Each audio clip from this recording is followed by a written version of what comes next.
సంవత్సరాల తరబడి ఎన్ని మందులు వాడినా మీ మోకాల నొప్పులు తగ్గట్లేదా? ప్రాణ పెయిన్ క్లినిక్ లో అత్యాధునిక చికిత్స. ముంబై నటి ఎపిసోడ్ ఇప్పుడు ఆంధ్ర రాజకీయాలను ఇంకా చెప్పాలంటే బెజవాడను షేక్ చేస్తోంది. కొన్ని రోజులుగా రకరకాల మలుపులు, అనేక ఆరోపణలు, పేరున్న సీనియర్ ఐపీఎస్లనే టచ్ చేసిన ఈ కేసును ఏపీ ప్రభుత్వం సీరియస్ గానే తీసుకుంది.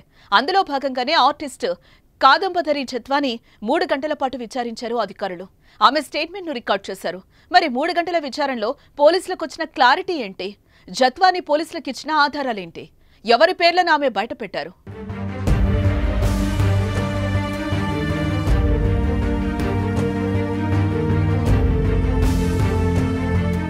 ముంబై నటి జత్వాని వ్యవహారం ఇప్పుడు ఏపీలో సంచలనంగా మారింది.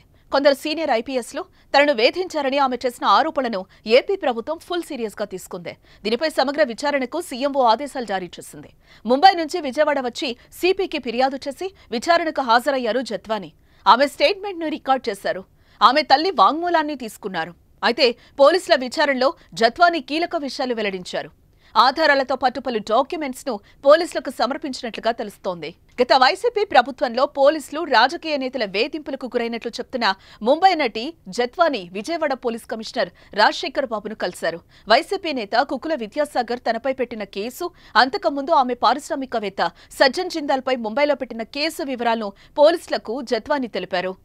సజ్జన్ జిందాల్ పై కేసు వెనక్కి తీసుకోవాలంటూ తనను వేధించారని, ఆ తర్వాత కుక్కుల విద్యాసాగర్ ఇచ్చిన ఫిర్యాదు ఆధారంగా ఇబ్రహీంపట్నం పోలీసులు తనపై ఫోర్జరీ కేసు నమోదు చేశారని చెప్పారు ఆమె.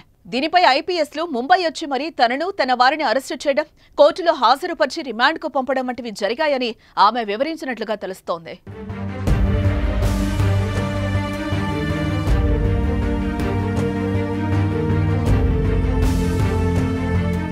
ఇబ్రహీంపట్నం పిఎస్లో కుకుల విద్యాసాగర్ ఆస్తిని బెదిరించి రాయించుకుందంటూ జత్వానిపై నమోదైన కేసులో మాజీ ఇంటెలిజెన్స్ చీఫ్ సీతారామాంజనేయులు పేరు తెరపైకొచ్చింది.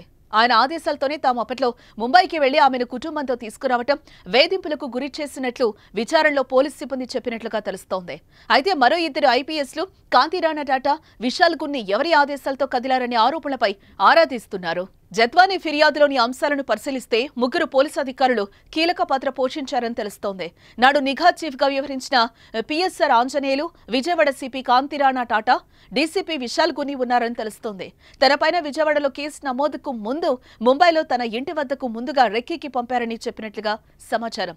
సిచ్యువేషన్ తమకు అనుకూలంగా ఉందని నిర్ణయించుకున్నాకే యాక్షన్లోకి దిగినట్లుగా తెలుస్తోంది. ప్లాన్లో భాగంగానే విద్యాసాగర్తో ఫిర్యాదు ఇప్పించి కేసు నమోదు చేశారని చెప్పుకొచ్చారు. ఆ తర్వాత ముంబైకి విజయవాడ పోలీసులు వచ్చి తానక్కడ నమోదు చేసిన కేసు ఉపసంహరించుకోవాలని ఒత్తిడి చేశారని చెప్పినట్లుగా తెలుస్తోంది.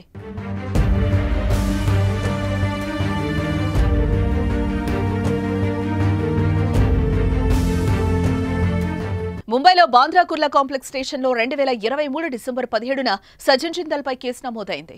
ఆ తర్వాత 12 రోజులకు అంటే 2023 డిసెంబర్ 29న సజ్జన్ జిందాల్ తాడేపల్లిలో జగన్ను కలిసినట్లుగా తెలుస్తోంది. 2024 ఫిబ్రవరి 2న కుక్కుల విద్యాసాగర్ ఇబ్రహీంపట్నం పోలీసులకు జత్వానిపై ఫిర్యాదు చేశారు. 3న పోలీసులు ముంబై నుంచి జత్వానీని తీసుకొచ్చారు. పోలీసులు చెప్పిన వాటన్నింటికీ జత్వాని తల్లిదండ్రులు పూర్తిగా అంగీకరించిన తరువాతే ఆమెకు ఫిబ్రవరి 14న బెయిల్ వచ్చింది. ముంబై పోలీసులు మార్చి 15న కేసు క్లోజ్ చేశారు. ఈ తతంగం అంతటిపైన ఇప్పుడు కేంద్రం కూడా ఆరా తీసిందనే సమాచారంతో మొత్తం ఎపిసోడ్ కీలక మలుపు తీసుకునే అవకాశం కనిపిస్తోంది.